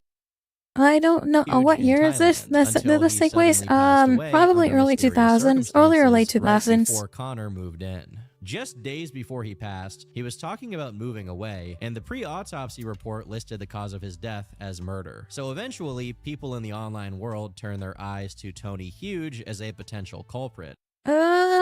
Okay, I was wrong. Tony Hughes, they thought that Tony Hughes was the guy that killed this dude. Leo's passing changed many times, and he eventually tried to suggest that Leo was assaulting some woman he was with, citing it as a potential reason why someone had him killed. Now, I'm not going to comment too much on the merits of these rumors, but to put it mildly, Tony Huge is a very eccentric and strange figure, and this controversy definitely added more lore to him than I think even he wanted. But what makes it all the more concerning is that when Connor got to Thailand, besides his Ladyboy OnlyFans exclusives, he also made some videos where he seemed to be doing a parody of Leo, and at one point, he went as far as to reenact how his death went down. Now, at the time that this happened, a lot of people definitely gave Connor shit for it, but they basically ruled him out as a potential co-conspirator since he had never showed himself to be someone who was violent or aggressive towards others, even when he was completely out of his mind. However, this changed once he was reported as beating his girlfriend with a golf club in mid-2024. Okay, there you go. We've got a year here, 2024. About this crime, people found out that the house was a complete wreck, covered in blood, because during their scuffle, she apparently struck back and left a huge gash on his midsection. Lastly, it was revealed that Connor and his girlfriend were living with her 16-year-old sister, which is definitely concerning to say the least. Now, since this moment, things have been relatively quiet for Connor, with him basically resurfacing to shill for Tony's questionable products, and that's about it. So far, it seems like things have normalized, even if I use that word loosely, although it seems like Connor's mind is so far gone that the best we can really hope for is that he doesn't also end up like Leo. Although, at this point, my confidence level in him is pretty low. Now, as you've probably noticed, there aren't that many women occupying spaces on this list, mostly because the majority of people into bodybuilding are men. However, when women do fall into the same pitfalls, you can rest easy knowing that it's some truly deranged stuff. Case in point, Tammy Stephan, an there we go. A woman. Oh, no, not a woman. History of doing anything illegal or even noteworthy. Besides being your bona fide soccer mom and housewife, she also either owned or worked for a business called Beyond Fit, which I think was both a gym and a small supplement brand, although both of them seem to have gone under after her legal issues. But beyond just being invested in a fitness-related business, Tammy had a personal investment and devotion to it, as she frequently took part in bodybuilding. I'm kind of glad her body doesn't look like a monstrosity, okay? Because, like, the last couple of guys, their bodies looks like, yeah, little head, big body, you know? And, like, I'm glad that she doesn't. I'm afraid that it's about to surprise me with a terrifying body build lady. She had been training and coaching athletes for 15 years, offering services like personal training and nutrition programs. There was simply no sign that Tammy was anything other than a health-oriented business owner and bodybuilder. That is, until mid-2018, when almost 2 years worth of intense psychological obsession and delusion slowly came unraveled. It all started on July 9th of 2018, when Tammy called the local sheriff's office to report that someone had left a headless doll on her front porch with a note which read, "New toy for the kids." Okay, you that's can fucked imagine, up. this I mean, if I got something like that, I probably like, well, I would probably call non-emergency, but like, I don't know, that's a threat. scenario That's was really fucked extremely up. ominous Yeah. for everyone who caught wind of it, especially since she lived in a peaceful city where this kind of thing simply didn't happen. Within 1 week of this bizarre incident, another report came in, this time of an attempted kidnapping. Around 7 p.m., a Oh, fuck. Hispanic male between 5'6" and 5'9", wearing all black clothes, approached Tammy's 12-year-old daughter and grabbed her arm while she was outside feeding the dogs, in an attempt to take her with him. Somehow, the girl managed to get away from the man uninjured, and he scattered off into the woods. By the time Tammy called the cops from inside the closet with a loaded gun, he was long gone. But nearby, they found a laptop case with a notepad inside of it, containing information about Tammy and her house. Now, based on her daughter's description of the man, she immediately recognized him as her former business partner, and thus a search began, with helicopters and dogs scouring through the woods, trying to find any sign of the suspect. This was as terrifying an incident as one could imagine, but there was just one problem with it. None of it actually happened. Oh, it was a lie! It was all a lie! Oh shit! What a Every single twist! detail about the supposed kidnapping attempt was a total lie, and Tammy had trained her daughter to recite it word for word, even pushing her daughter to pee herself so that the story would be more believable. Now, although this wasn't immediately clear, the police overheard Tammy's daughter asking her what would happen if she told the truth, which immediately tipped them off that the two weren't being completely forthcoming with law enforcement about what had actually happened. The final nail in this story's coffin was when they managed to get footage of Tammy at Walmart just a little while prior to the incident, buying the exact laptop case and blue notebook that supposedly belonged to the man who ran off into the woods. This headless doll was also Tammy's own work, but since it didn't yield the results she wanted, she decided to double down on trying to incriminate her former business partner. Just a few days after the report, We got her. It was all a lie. She was trying to frame her business partner so that she could take the entire business all to herself. on charges of filing a false police report, tampering with evidence, child neglect, and witness tampering. The last charge actually resulted from Tammy calling her daughter while in jail, instructing her into taking the fall for the fake kidnapping story. It's bad enough to do something like this on your own, but to involve your child is another level of insanity. But don't worry, really the fucked worst up. is yet to come. During the investigation, the police caught wind that, at least in Tammy's mind, the man she was trying to frame was somehow responsible for her losing an online contest, which prompted them to see what she was up to on the internet. Apparently, for the previous 2 entire years, she what had did they been find? systematically cyberstalking Check her hard and drive. harassing 6 people, one of which was her former employer, with threats. That child must have so much trauma. That's absolutely wild. Yeah, I kind of like. Well, and I don't know if she had 2 children, but that picture had 2 children in it, so I'm thinking there was two daughters. Their careers, and their families. It took a while for law enforcement to coordinate and share the information they had, but once they did, they turned up with a total of 369 Instagram accounts and 18 different emails she had created for the sole purpose of terrorizing anyone who had wronged her. And her publicly available court documents revealed the extent and gravity of her obsessive harassment campaign. Although the names of her Don't fucking targets piss her remained private, ass. Tammy's messages were published, and they would be kind of funny if they weren't terrifying. On an account called Fit Life Annual, she wrote, "I just placed an order to roll out. Nothing left to lose. Time to act. Poop or full car destruction, haven't decided. I'm thinking a nice pile of human poop to begin with. Did you know you can default put dog poop, egg property, and so much more? Did you know it's not a crime at all? Do not want you shocked at the laws as the next phase happens. Once put acid on a girl's car with my ex-bestie, melted it to the ground, right in a high school parking lot. You might know who it is, but try to stop me. The wonderful thing is, I know the laws. I can move around like always. You are not very smart. I sat in front of a judge with a smile on my face." She then sent this person 3 pictures taken right outside where they worked as a threat. Now, This lady's mental. Holy shit. She is absolutely lying. It's definitely not legal to throw shit on someone else's property. I don't know why that's a threat she was moving forward with, but regardless, this was just one person nicknamed KB in the court documents. And as I said earlier, there were a total of 6 people. To someone labeled MX, she said, "I plan to slice you up into little pieces. Your blood I shall taste." And these are just the written Jesus messages, Christ. as she conducted a whole parallel campaign of issuing death threats over phone calls while using a voice disguising software. Eventually, MX decided to call the number back, only to hear moaning because Tammy had set her voicemail sound to audio from an adult video. The funniest part is that the only reason the FBI was already onto her is because pretty much every single one of her targets knew she was behind it, because she would often just use emails and accounts under her own name to do this stuff. Holy fuck. I assume that the frenzy and compulsion of her doing this prevented her from having very good OPSEC, but to be fair, criminals are dumb. Don't commit still, crimes. I don't know how she managed to get away with it for a whole 2 years. Ultimately, she was Imagine being one of these people getting these calls on a regular basis.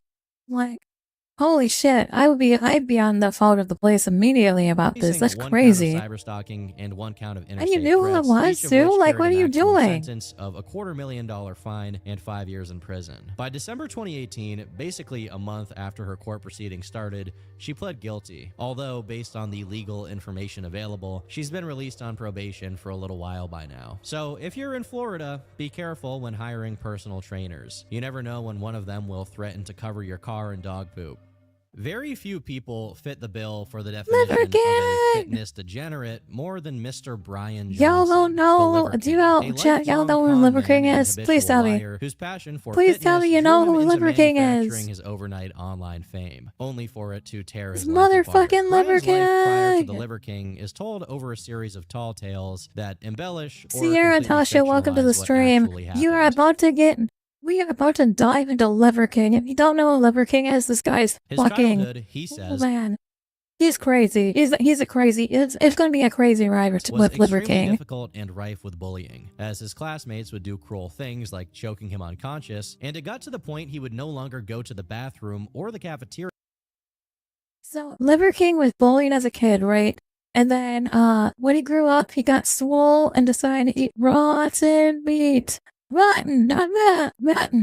Just to avoid socializing altogether. During this period of his life, he was already exercising, but it did very little to help his catastrophic social life. So naturally, he started planning for the next best thing, killing everybody who picked on him at school. Not exactly the healthiest way to go about it, but regardless, this may just be an exaggeration, and the same grain of salt should be applied to the extent of the bullying he suffered. I say this because, according to Brian, he claims he solved his situation by showing up to school in guest clothes and steel-toed boots. A few years later, he changed schools, and in one of the funniest turns of events, he felt left out because, in his words, they were too white. But at this point, he accepted that the way to make it was to simply put on another identity, which is pretty telling for the rest of his life, to be honest. Just like a chameleon, he once again blended into his new social paradigm. Although at this point in his life, early shadows of the Liver King persona started shining through, as Brian was already pretty fucking Liver King, man. Shaved half of one of his eyebrows off. It didn't take long for Brian to go professional with the fake it till you make it mentality, and unsurprisingly, he became a pharmaceutical rep. Honestly, that's gotta be one of the more fitting jobs for a guy who is dead set on being a con artist, but regardless, he started making $100,000 a year, eventually met his wife and married her. They started a supplement business together, had a couple of kids, and he was well on his way to being well off for the rest of his life.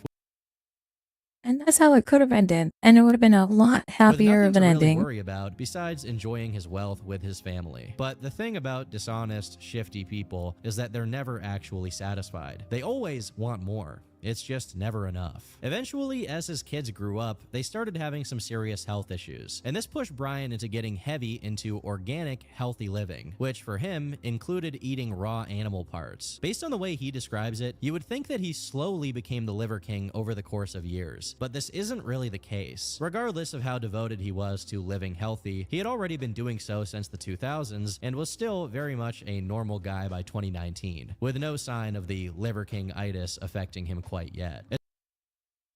If he just stayed like that, this in an alternate universe, Liver King does not It's eat only liver. 2 years later, in 2021, when the king makes his first appearance, having ballooned up to an insane size and randomly being featured by a massive fitness page on Facebook. Naturally, and I use that word loosely here since there's not very many natural things about Brian, people picked up on the fact that Brian probably paid for this video to get made and posted. Basically, this is the internet version of having a midlife crisis. Being a middle-aged, roided-up lunatic at his compound just wasn't enough anymore. He also had to be famous, and to do so, he tried as much as he could to run some kind of Andrew Tate operation and get people to sign up and buy his stuff. This clearly astroturfed effort was met with a lot of negative responses from people in the fitness community, but most importantly, Derek from More Plates, More Dates went in on him, with a particular focus on his area of expertise: steroids. Sure, there were other eccentric things about Brian, such as him claiming that he didn't wipe after he used the bathroom, but that's much less far-fetched than him claiming to have achieved his physique naturally, which Derek carefully explains is extremely unlikely to say the least. For a moment, it seemed like the public was warming up to him, as people like Danny Gonzalez and Jesse James West made videos about him where Brian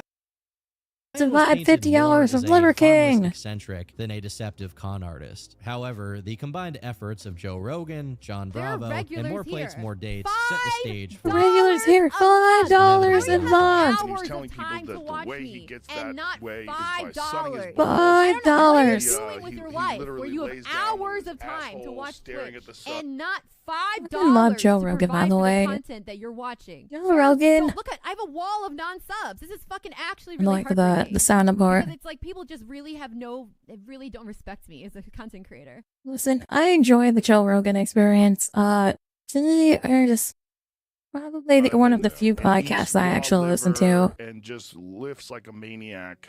And that's What a crazy guy. It's preposterous. Eventually, Brian was revealed to be what many people already thought of him as: someone who blatantly and repeatedly lied about his extreme and expensive steroid use, which he was doing to sell products of dubious quality. Additionally, most of the online attention he got was paid for out of his own pocket. There was almost nothing about Brian that was legitimate or sincere, and no matter how entertaining he was as a persona, this degree of dishonesty was intolerable. The death blow was dealt by Moist Critical, who presented just how much of a fraud Brian was. Although there was a pathetic attempt at an apology video, it was too little, too late, and the Liver King was resigned to be nothing but a joke, a parody of a fitness influencer. His former fans and customers sued him for fraud to the tune of $25 million.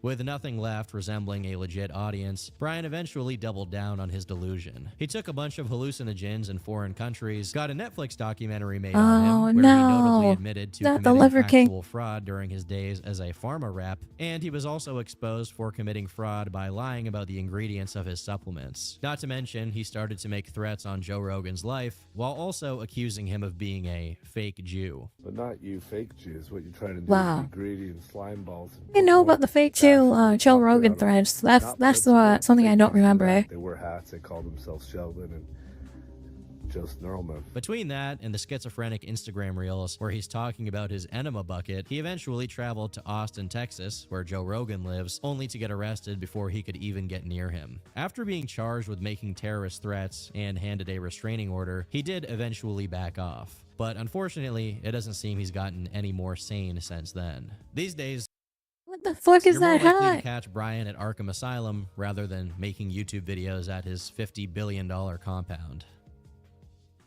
Bertil Fox was a Caribbean-British professional bodybuilder whose most notable deed, besides obviously his crime, was getting 5th place in the 1983 Mr. Olympia. This is notable not only Why? because We're it was going the back in highest he could time. get, We but gotta also go because back, in the back, opinion of back, many back, people, back. even today, that was an extremely unfair placement, with a lot of people even thinking he should have gotten 1st place and won the competition entirely. With a reputation for going exceptionally hard in the gym, he earned the attention and respect of possibly the most well-known bodybuilder of all time, Arnold, who remarked that Bertil was probably going to win the 1983 Olympia. Although he continued to compete professionally after 1983, he never placed any higher in another Olympia championship, and eventually retired from the sport altogether in the mid to late 90s. An editor of the bodybuilder magazine Flex claimed that regardless of him being robbed of the Olympia in 1983, Bertil was actually This guy doesn't have like a monster body. That applies.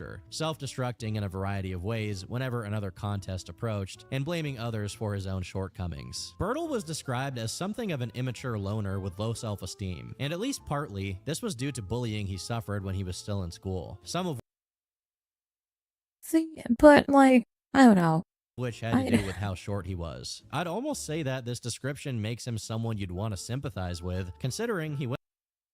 I'm kind of sympathizing with this dude right now. I feel like, I don't know like what crime he committed, but like, this dude's like got that low it's like, it sounds like he lost the first championship, and then he couldn't do it anymore because he just like backed out of them, right? Hang-ups. However, considering how he ultimately turned out, the real tragedy is that someone else had to suffer for Bertle's stunted development. When he retired, he was still healthy, which is something plenty of former pro bodybuilders cannot say. Some former competitors like Marcus Rule, who also never won a Mr. Olympia competition, retired gracefully and went on to become minor celebrities, widely respected in the country they came from.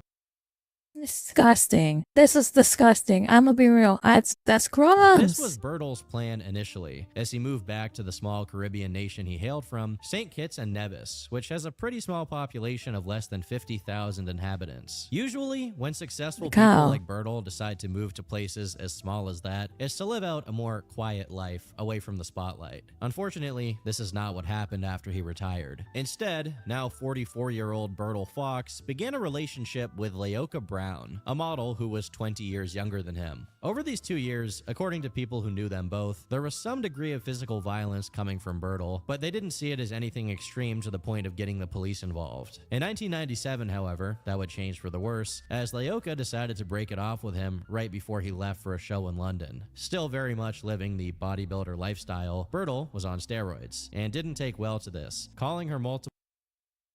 That's scary. Like, this is probably why I'll never date a fucking bodybuilder, is because I get it.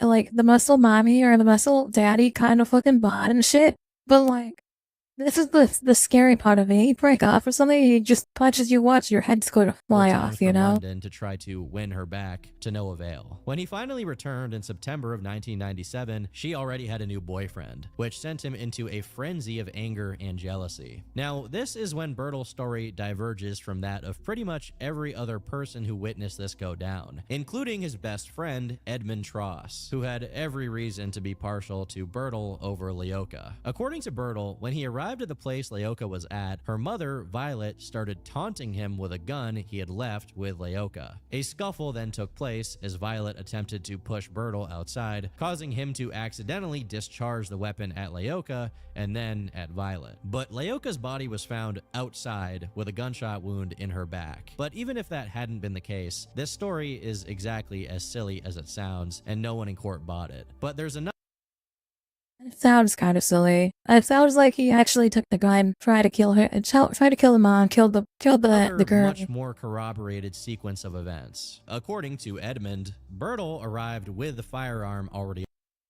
Oh, I just said it too, that's crazy. Most likely with ill intent. He was first met by Laoka, the two started arguing, Violet intervened, at which point she could be heard screaming, "Don't come in here with that," presumably in reference to the gun. Unfortunately, he didn't listen and proceeded to shoot both of them dead. Immediately after it happened, Bertle ran to Edmund's office and outright confessed to having killed both of them, with no claim that it was done in self-defense or anything like that. Later on in court, it was discovered that the reason for Laoka and Bertle's argument was a $1,500 wire transfer that Laoka had received from a man named Jason, which is what Bertle had gone there to confront her about. Now, despite how clear-cut this double homicide case seemed to be, it took until February of the next year for court to take place. And even then, it ended with a stalemate in the jury, requiring a retrial. 3 months They couldn't decide? That's insane. Death by hanging, which is apparently mandatory in the nation of St. Kitts and Nevis. It's hard to imagine a downfall as dramatic.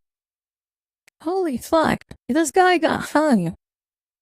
His neck muscles could probably hold that fucking rope. That's insane. Free man traveling around the world as a bodybuilder to shedding 70 pounds in a dark Caribbean prison waiting for his execution. Surprisingly enough, the execution was staved off in favor of life in prison, citing his use of steroids since the age of 14 as the justification for lightening his sentence. Then, just a few years ago, the Governor General of St. Kitts and Nevis completely pardoned a now 70-something-year-old Bertle Fox, who was once again a free. Dude's old as fuck. Like, I mean, he said he killed the people, but like, he's going to rot in prison. He's probably already rotted in prison at that point. It's actually shocking that this is how a double homicide case ended up, although at this stage in his life, it's unlikely he'll reoffend. Oh yeah, he's probably in a wheelchair, bro. Creates a completely fake life and persona with the intent of making money off of people who fall for his shtick online. We have Wes Watson, but we don't just have Wes. I don't know we this also guy. have What Mike the Van fuck, Wyck you and Callie Muscle. Also, I'm sorry, but I saw this video of Callie Muscle, so now you have to see it too. No, are we doing mukbangs now? Okay, I'm gonna be real. The KFC chicken looks hella fucking good right now. I'm fucking starving. Oh man. Backrooms found footage video. Subscribe for more. Due to a single incident involving fellow fitness influencer Jeff Nipper. The KFC chicken looks hella good. The rest of that video was gross, but that KFC chicken looks so fucking good. Oh man, I'm fucking on KFC now so bad. In his gym, it seems that the entire Miami scene of Instagram alpha males with hypogonadism has been hung out to dry all at once. But we're gonna go about this in parts. First, we have Wes Watson, a man who claimed to have started hustling at 11 years old, becoming the first ever middle school mafioso in San Diego, California, which eventually landed him in prison. In reality, he was a snowboarding teenager from a good family who occasionally sold small amounts of weed, and apparently he wasn't that good at his job, since the only reason he went to jail was because he assaulted and robbed some guy who owed someone else $5 grand. After that, he got addicted to meth and proceeded to spend 7 years in a low-security out-of-state prison, which he has since continuously lied about, saying he was actually in the hardest, highest-security prison in California. When he came out, he briefly worked as a personal trainer. Arkham Asylum, the hardest, toughest prison in California. Used his prison time as a marketing tactic, which he quickly realized was very effective. Being the criminal-minded con man he is, he proceeded to come up with a variety of tall tales about how much contraband he packed in his butt during his 10 years of hard time, usually mixed with stories he probably heard from other people while in prison. This earned him a lot of YouTube fame, and it took about a year before it got to his head. I'm gonna be real. I've seen a couple of YouTubers that are like, I'm right out of prison, right? And then they tell these stories, and it's kind of like, if anyone in your prison sees you outside of prison and does this, I don't know what happens, you know? You get your ass beat, right? Riding around his leased cars and rented mansion while recording Instagram videos where he screams at his audience, "Oh my God, that would be lame!" about how they're all beta males because they don't make $2 million a month like he does. These are the people who make the videos calling studs like me fake alphas. Of course, he doesn't make $2 million a month. He doesn't own any of the stuff. There's no way he's making $2 million a month. Nobody's making that much money right now. And the women he's seeing are probably the only thing he actually pays for. But apparently, he pays them for more than just taking pictures on Instagram. According to some of his exes, but mainly his ex-wife, Valerie, he likes to hit them. And on occasion, when he's in a good mood, he has them peg him to remember the good old days in prison. Yeah, I'll take it. Let's go. Additionally, he missed prison so much that he decided to hit other people besides his girlfriends to see if he could get back in there, after making a public invitation to any hater of his to fight one-on-one. When one guy showed up, Wes invoked 4 or 5 of his sunburnt and overweight cronies to hit the guy with dumbbells and kick him in the head after he was down. Dude literally took him up for a chill. He's got his ass beat by 4 dudes. That's kind of sucks. After the fact, Wes started falsely claiming that the guy approached him and initiated the fight, and said that he only fought back because the guy was a 7-foot monster, as he put it. And the guy 7-foot monster. This motherfucker looks like a monster. 7 feet tall. I understand why he'd say that though, given that Wes is 5'8" and extremely insecure about it, going as far as to wear massive lifts in his shoes to look like he's 6 feet tall. He's not tall enough. He's not tall enough. He ain't worth your time. The incident between Wes and the 7-foot monster was inspired by Mike Van Wyck recently assaulting Jeff Nippert in the gym. Because, I mean, actually, there's not that much of a good reason other than the two disagreed over lifting styles. If that sounds ridiculous and childish, it's because it is. But, of course, Wes was the first one who ran to his defense. So you guys, there's a video online going around of some monster-ass fool pushing some keyboard warrior princess little punk by his neck because he saw him in person. You pussies are in the comments going, he should press charges. No, he should get pushed by the neck and then get his head stepped on. No, I think he should get press charges. Else should say, good bitch. Another person who partnered up with Wes by extension was Callie Muscle, someone who also spent a total of 11 years in prison for pretty murky reasons, although he claims they were due to a fight he got into and a few robberies. It was in prison that he developed his dream of becoming a bodybuilder and a stripper. His dream was to become a stripper. It seems he stuck to his plans as immediately yeah, what a dream. Base dream job. Base dream job right here. He was out there with nipple piercings and the whole nine. But his mind ultimately changed when opportunities presented themselves to become much more. Throughout the early 2010s, Callie Muscle became an extremely successful YouTuber thanks to his unique fitness videos, and this led him to appear in several commercials. However, due to his lack of ethics in general, his money was pretty mismanaged. And now, he's on the hook for some serious legal trouble due to one of his protein cookie companies called Crackies being shut down by the FDA due to the products causing cancer. Additionally, he recently had a massive heart attack, and although he recovered pretty well and went back to making videos, he's gotten pretty close to Wes Watson, so it's only a matter of time before he gets into even more problems with the law. Likewise, Wes is likely going to get into some trouble sooner or later, if not for the scammy way he runs his personal trainer business, then for the extremely shady car business he's recently gotten involved in. Alexis Wright was a 30-year-old single mom and Zumba fitness instructor. Another woman. That's crazy. I feel bad for Callie Muscle. Yeah, he's selling a product that's giving you cancer, but like, he should probably not hang out with this Wes Watson dude. A studio in Kennebunk, Maine. Not only does Kennebunk have a population of just 10,000 people, Maine in general tends to be the land what a small town. Nothing ever happens. And on top of that, Alexis herself seems normal. Just a woman who ran a health and fitness business in the suburbs with the help of Mark Strong Sr., an insurance agent in his late 50s, who was married and had 2 kids. But unbeknownst to anyone, Alexis was doing a lot more than Zumba with her clients. Around 2007, she started offering prostitution services to some of them. Adding to how bizarre and out of place this is, Mark didn't just know about it, but he was the one who ran the prostitution ring as a business. He was the one. Oh shit, this Mark guy is the pimp. Okay.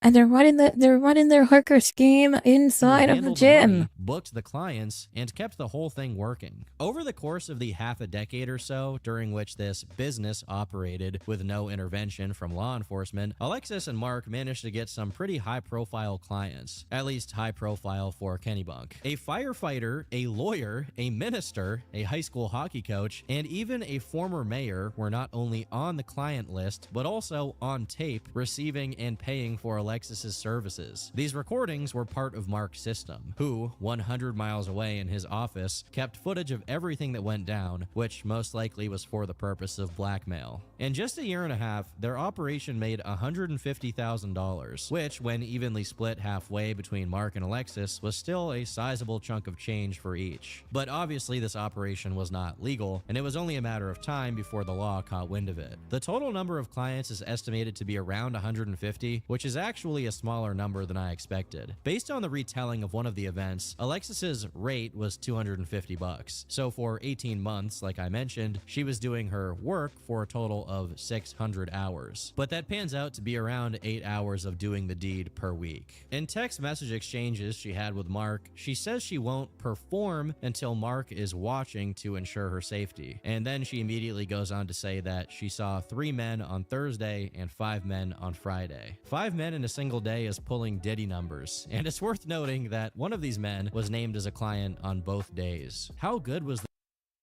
damn Zumbussy? The Zumbussy? Zumbussy? How good Bussy! was it? I need to know. Clock strikes 12. midnight arrives. Anyway, they went on grinding away guerrilla style for years. And God in the meantime, damn. she married a guy named Jason. This girl is pussy as fuck. She married a May man. or may not have been one of her clients. Additionally, she got herself a natural sciences no. degree. Good on her for not putting all of her eggs in one basket. God. Even if about 150 men are putting their eggs in her basket. But like all great criminal minds, Alexis got a little too bold, a little too reckless with her illicit activities, and it ended with her capture. I'm assuming with the intention to make even more money, Alexis rented out yet another office space and started publicly advertising her massage services on a website called Sensual Bodywork by Lydia. And although the name was obviously fake, there was a picture of Alexis posing with a teddy bear that was unmistakably her. If that wasn't bad enough, she started posting hundreds of not safe for work videos and photos online with no concern to not be identified in them. Some of them were even under her real name, or very obvious aliases like Dumb Zumba bitch. Whore and Main Zumba Queen. It's almost like she wanted to get caught at this point, turning her practices into an open secret. But as you can imagine, her fellow Zumba attending moms weren't exactly the demographic who searches for seedy adult videos online. So it took a while for them to catch wind of what their perceived peer was up to. It got to a point where she was basically bragging about the stuff she did, as she posted on a blog under a nickname that was recognizably hers, saying,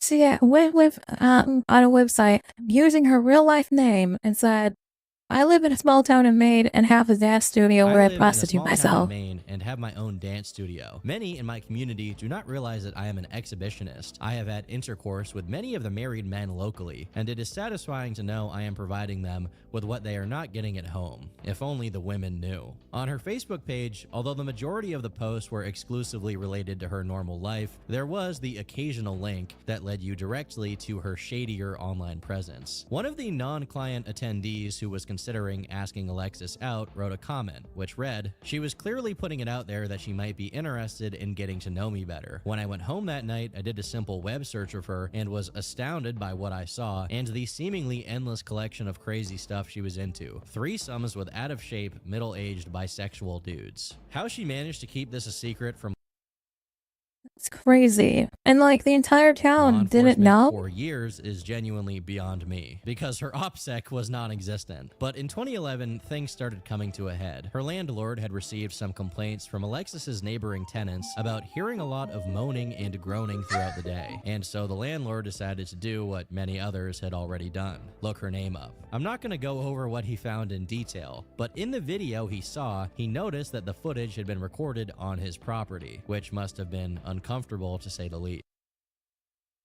Oh no, so at least the landlord was the one that snitched on This him. was just one of many compounding reports of people who were And noticing you gotta what pay Alexis the was bill up to. somehow, I And when this guess. I don't information know. made its way to the police, I feel like that's a shitty way to pay the The bills, initial but assumption was simply that she was producing adult videos, but quickly it became clear she was doing much more than that. Funnily enough, the first people who were completely in the know about Alexis's side business were high school boys who, due to being internet savvy, were fuck? not only aware of it, but had its existence turned into a joke amongst themselves. When the police finally caught up, they conducted a search of her properties, finding a bottle of Astroglide, 4 bottles of baby oil, 9 cameras, multiple Jesus. laptops, DVDs, hard drives, $1,000 in cash, surveillance glasses, night vision goggles. why is that Wendigoon again? And What is most he doing here? importantly, a series of spreadsheets containing detailed information about every single encounter she had had. Listen, you gotta do your taxes. Even if you commit crimes, you still have to report those crimes on your tax report, so it makes With sense. their email addresses and phone numbers attached to the money she'd made off of them, and hours worth of footage of all of them Gotta pay your taxes. You gotta do it the right in way. action. And again, like all great criminal minds, she only got in really hot water when the police ran the numbers and found out she had been lying to the IRS. Oh, tax evasion. That's the problem. You should have done the taxes the right way and reported it the getting- proper way. There's literally a box. When you do your taxes shit, there's a box for, like, how to get your money. Like, I don't know what the box says. It's just something like, money that you gain a legal way or something. I don't know what the exact way is, but there's a box that you can fill out if you, get money illegally. That's what you can use It's kind of child funny. support, and food stamps. Like a wise man once said, I'm crazy enough to take on Batman, but the IRS, no, thank you. Once the police discovered I'm right. the connection Yes, between no, Alexis thank and you. Mark Strong, both of them were arrested. Not only was their financial connection discovered, but they Yo, 40 bits, thank you so much. also turned up footage of both of them going at it in every way imaginable, although apparently he got the services for free. Alexis was initially charged with 106 counts of engaging in prostitution, conspiracy, and tax evasion, while Mark faced 59 misdemeanor counts of promoting prostitution, violation of privacy, and conspiracy. It wasn't looking good for either of them. What's even more shocking is that Mark turned out to be a private investigator, so he absolutely knew how vulnerable he was to law enforcement, and yet the Zumba Latina charm was simply irresistible. The only explanation, as the prosecution speculated, was that the amount of information they had collected and maintained was for the sake of extortion. But again, how could they extort people effectively when they themselves would suffer consequences if evidence was released? Whatever the reality is, when the case This finally pussy went was to too trial, much. there was a brief attempt at a defense from Alexis, who tried to claim she had been victimized by her father and was under the delusional impression that her work as a masseuse was somehow part of an investigation into sexual deviance. As tragic, dark, and somewhat explanatory as the story about her father is, there's just no connection between any of these things, and her defense lawyers quickly adjusted. Mark got off real easy, having 49 of his 59 charges dismissed, getting convicted on the remaining ones, and serving just 20 days in jail, as he managed to prove he wasn't profiting fuck off you, of the Mark. business. Alexis somehow also managed to get 80 counts of her charges dropped, being sentenced to pay $58,000 in restitution and 10 months in jail, of which she only served 6. Besides them, 68 of Alexis's clients were also charged, but due to the sensitive nature of the situation, their names and charges haven't been made public as far as I can tell.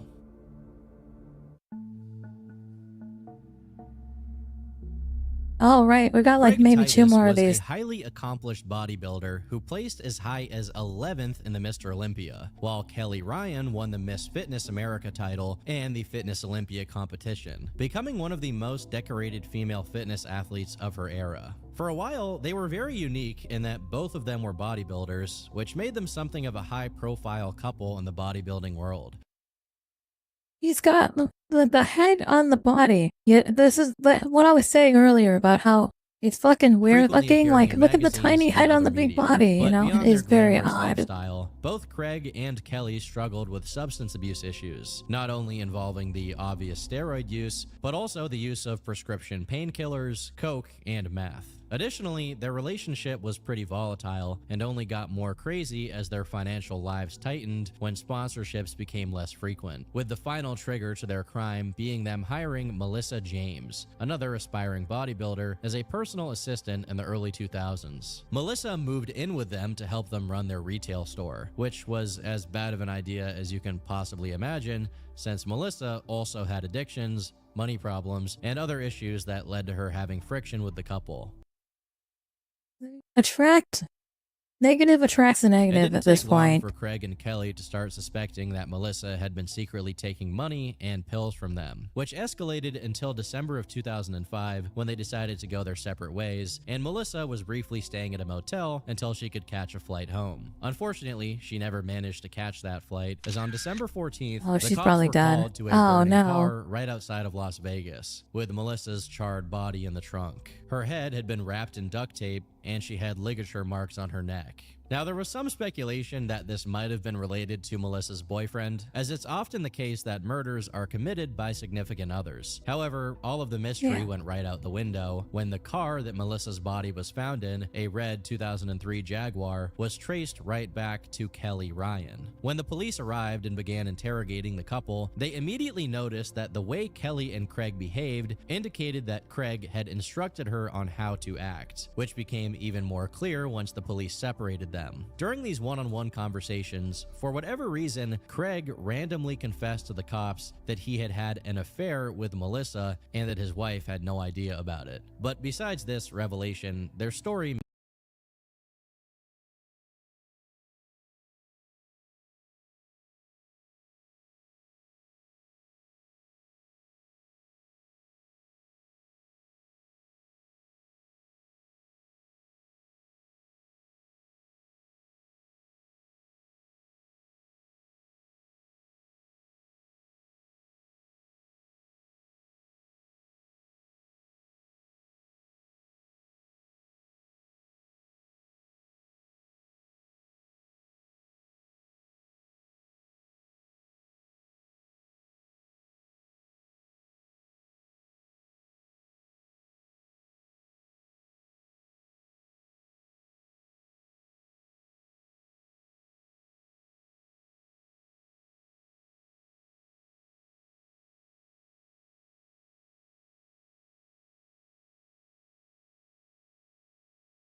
for Kelly to turn it on her and then choke her to death. Unsurprisingly, forensics Shit. found that Melissa's cause of death was asphyxiation, and an investigation of Kelly and Craig's home found evidence of a taser discharge. In an attempt to try and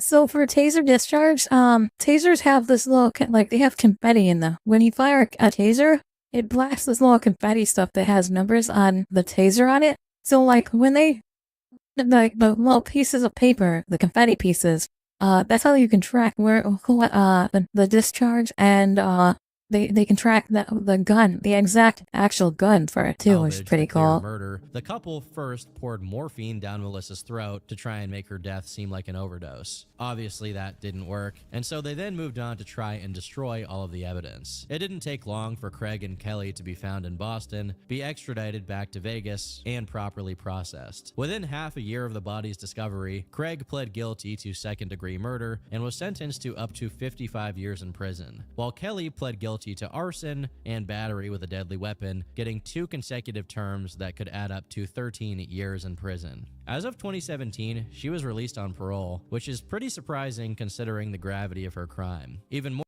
more concerning is that while Craig remains in prison, he'll be eligible in 2026.